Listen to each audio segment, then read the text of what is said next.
Hello दोस्तों, आपका स्वागत है मैथ जेनिक्स में। इसमें हम पढ़ रहे थे संख्या पद्धति। इसमें हम अंकों के प्रकार और 4 तरह की संख्या पद्धतियां पढ़ चुके थे। अब हम पढ़ेंगे संख्याओं के प्रकार, काइंड्स ऑफ नंबर्स। इसमें आता है पहला प्राकृत संख्या, जिसे प्राकृतिक संख्याएं भी कहते हैं, इंग्लिश में इन्हें नेचुरल नंबर्स कहते हैं।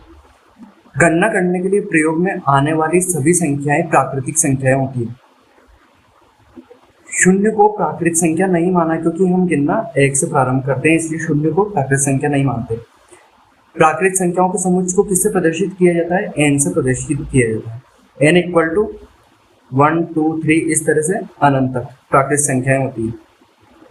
सभी प्राकृतिक संख्याएं धनात्मक होती है, एक भी प्राकृतिक संख्या ऋणात्मक नहीं होगी। सबसे छोटी प्राकृतिक संख्या कौन सी है? 1 है। सबसे बड़ी प्राकृतिक संख्या ज्ञात नहीं की जा सकती क्योंकि किसी भी संख्या में हम 1 जोड़ेंगे तो उसके आगे की प्राकृतिक संख्या हमें प्राप्त हो जाएगी।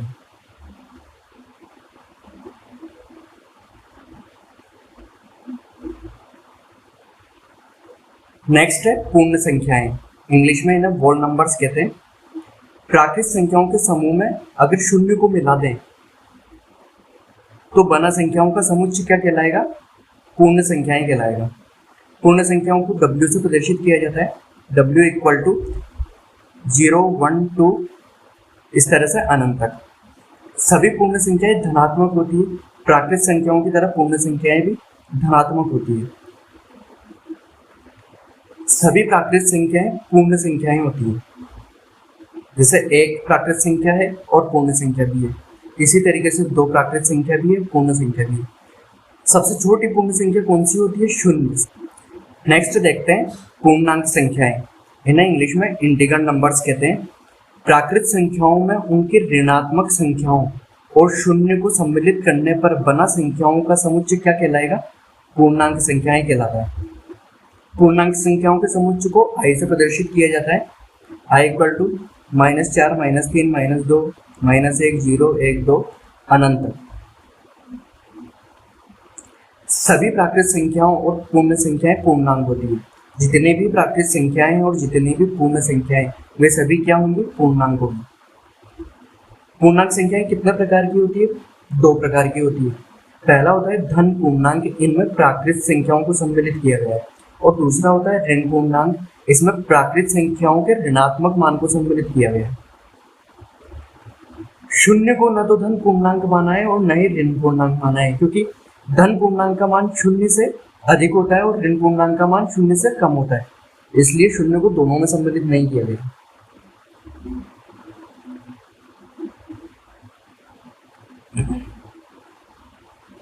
अब हम पढ़ेंगे सम संख्याएं और विषम संख्याएं। सम संख्याओं को इंग्लिश में कहते हैं इवन नंबर्स और विषम संख्याओं को ऑड नंबर्स कहते हैं। सम संख्याएं क्या होती है? जो 2 से पूर्णतया विभाजित होती है वह सभी संख्याएं सम संख्याएं कहलाती है। और विषम संख्याएं, जो संख्याएं 2 से पूर्णतया विभाजित नहीं हो वो विषम संख्याएं कहलाएगी। सम संख्याओं में इकाई का अंक होता है 0 2 4 6 8, इनमें से कोई अंक अगर इकाई का अंक होगा तो वह संख्या क्या कहलाएगी? सम संख्या कहलाएगी। और विषम संख्या में इकाई का अंक क्या होता है? 1 3 5 7 9, इनमें से अगर किसी संख्या में इकाई का अंक होगा तो वह संख्या विषम होगी। सबसे छोटी धनात्मक सम संख्या कौन सी होगी? 2 होगी। और सबसे छोटी धनात्मक विषम संख्या 1। ध्यान दीजिए, सम और विषम संख्या में धनात्मक और ऋणात्मक दोनों प्रकार की संख्याएं होती है।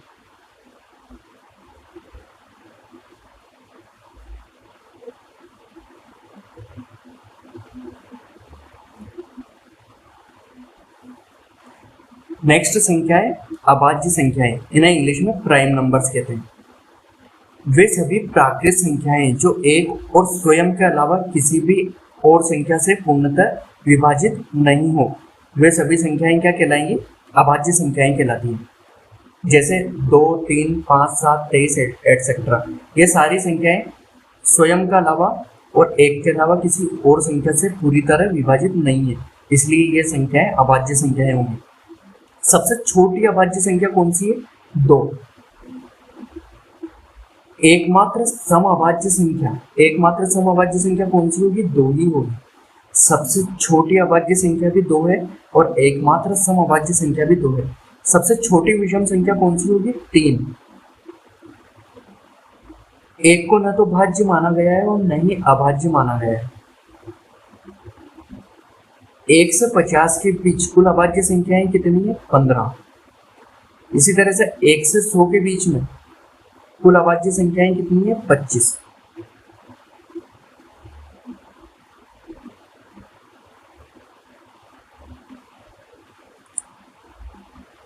नेक्स्ट आता है सहअभाज्य संख्याएं, इन्हें इंग्लिश में को प्राइम नंबर्स कहते हैं। ऐसी दो या अधिक प्राकृत संख्याएं जिनमें एक के अलावा अन्य कोई उभयनिष्ठ गुणनखंड नहीं हो, वे संख्याएं सहअभाज्य संख्याएं कहलाती हैं। सहअभाज्य संख्याओं में सिंगल संख्या को नहीं माना जाता है, इसमें या तो दो संख्याएं होती है या दो से अधिक संख्याओं का समूह होता है। जरूरी नहीं है कि सहअभाज्य संख्याएं अभाज्य संख्याएं हों। जैसे एग्जाम्पल देखते हैं 2 और 3, इसमें 2 भाज्य पर 3 अभाज्य हैं। इसी तरह से 5 और 7, 9, 11, 13, 16, 21, 25 एटसेट्रा। 2 अभाज्य संख्याएं सदैव सहअभाज्य संख्याएं होती है। 2 लगातार संख्याएं सदैव क्या होगी? सहअभाज्य संख्याएं होंगी। सहअभाज्य संख्याओं का एचसीएम यानी महत्तम समापवर्ती कितना होता है? 1 होता है। और सहअभाज्य संख्याओं का एलसीएम कितना होता है? सदैव उनका गुणनफल होता है। अगला देखते हैं अभाज्य युग्म। अभाज्य युग्म को इंग्लिश में प्राइम पेयर्स कहते हैं। ऐसी 2 लगातार अभाज्य संख्याएं जिनका अंतर कितना हो? 2 हो, वे सभी संख्याएं क्या कहलाएंगी? अभाज्य युग्म कहलाएंगी। जैसे 3 और 5, 3 और 5 का अंतर कितना है? 2 है, और 3 और 5 अभाज्य संख्याएं भी है। जैसे 11 और 13, 41 और 43 एटसेट्रा। 1 से 100 के बीच में कितने अभाज्य युग्म हैं? 1 से 100 के बीच में 8 अभाज्य युग्म होते हैं।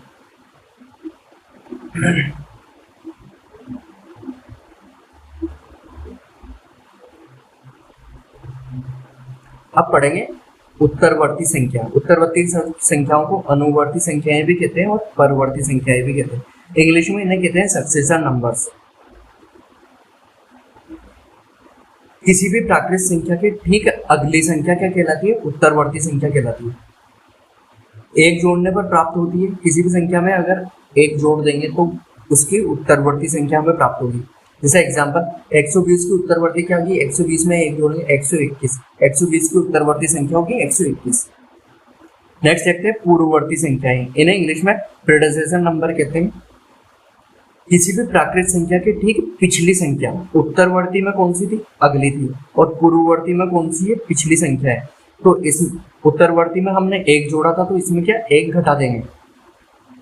एग्जाम्पल के लिए देखते हैं 18 की पूर्ववर्ती संख्या क्या होगी? 18 में से 1 घटाएंगे तो 17। 18 की पूर्ववर्ती संख्या होगी 17।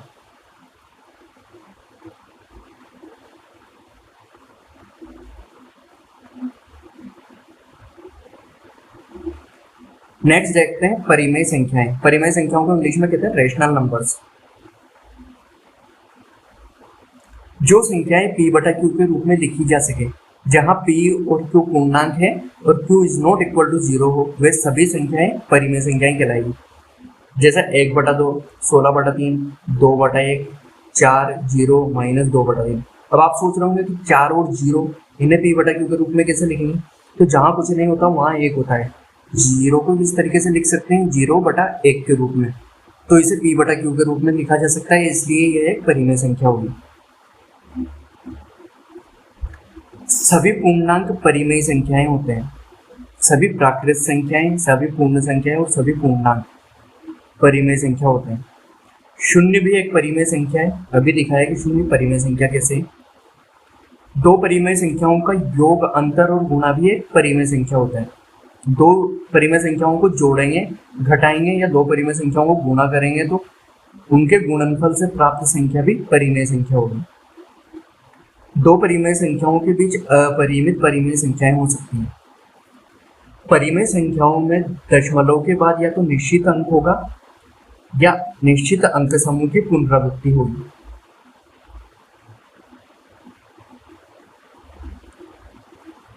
अगला देखते हैं अपरिमेय संख्याएं, इन्हें इंग्लिश में इर्रेशनल नंबर्स कहते हैं। जो संख्याएं p बटा q के रूप में नहीं लिखी जा सकती वे सभी संख्याएं अपरिमेय संख्याएं कहलाएंगी। परिमेय संख्याएं क्या होंगी?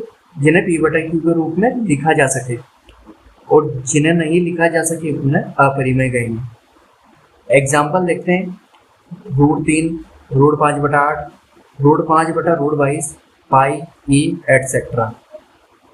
जितने भी रूट की संख्याएं होंगी वो सभी संख्याएं काय में आएंगी? अपरिमेय संख्या में आएंगी। सभी अपरिमेय संख्याओं का दशमलव प्रसार क्या होता है? अशांत अनावृत्ति, यानी दशमलव के बाद मान रुकता नहीं है और रिपीट भी नहीं होता है। 22/7 एक परिमेय संख्या है, लेकिन पाई एक अपरिमेय संख्या है। ऐसा क्यों है? 22/7 तो पाई का ही मान है, फिर 22/7 परिमेय हुई और पाई अपरिमेय क्यों हुई? क्योंकि 22/7 पाई का एक निकटतम मान है। 22/7 पाई की एग्जैक्ट वैल्यू नहीं है, इसलिए 22/7 परिमेय होगा और पाई अपरिमेय होगा। अगला देखते हैं वास्तविक संख्या है, इंग्लिश में इन्हें रियल नंबर्स कहते हैं।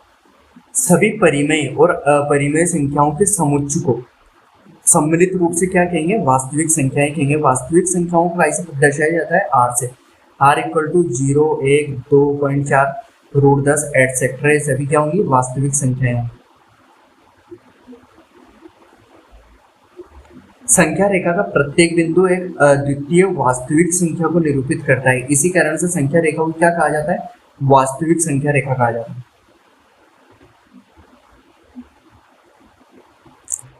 नेक्स्ट देखते हैं काल्पनिक संख्याएं, जिन्हें अवास्तविक संख्याएं भी कहते हैं। इंग्लिश में इन्हें इमेजिनरी नंबर्स कहा जाता है। जिन संख्याओं का वर्ग करने पर नकारात्मक परिमाण मिलता है वे सभी संख्याएं क्या कहलाएंगी? काल्पनिक संख्याएं कहलाएंगी।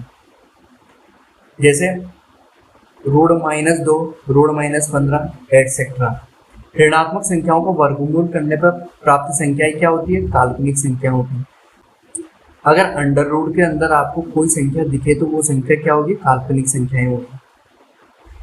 काल्पनिक संख्याओं को कैसे दर्शाया जाता है? आयोटा से, जैसे 2 आयोटा, 21 आयोटा एटसेट्रा। आयोटा का मान क्या होता है? √-1। आयोटा स्क्वायर का मान होता है -1। आयोटा क्यूब का मान माइनस आयोटा होता है, और आयोटा की घात 4 का मान होता है 1।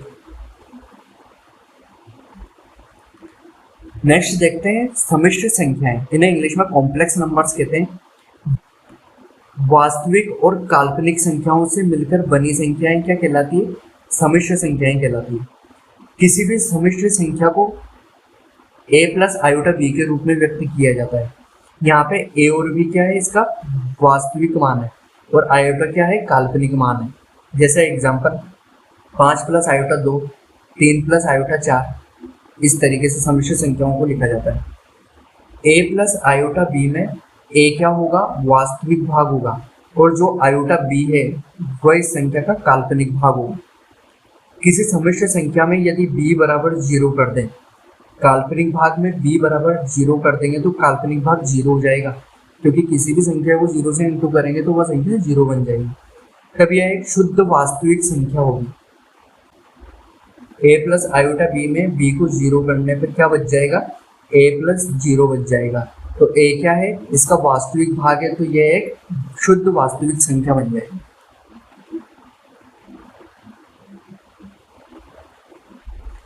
अगला देखते हैं द्विआधारी संख्याएं। द्विआधारी संख्या को इंग्लिश में कहा जाता है बाइनरी नंबर्स।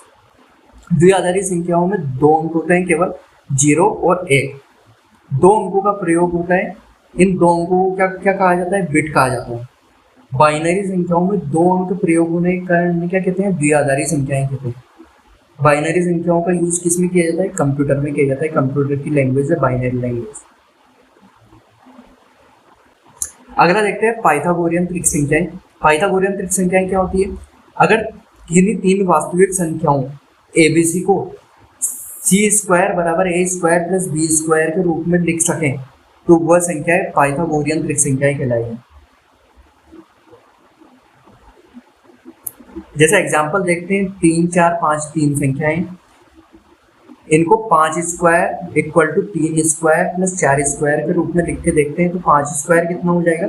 25 हो जाएगा। 3² का मान कितना है? 9, और 4² कितना होता है? 16 होता है। 9 में 16 जोड़ेंगे तो कितना आएगा, 25 आएगा। तो 25 equal to 25, left hand side right hand side बराबर है, तो हम कह सकते हैं कि 3 4 5 क्या है, पाइथागोरियन त्रिक संख्या है।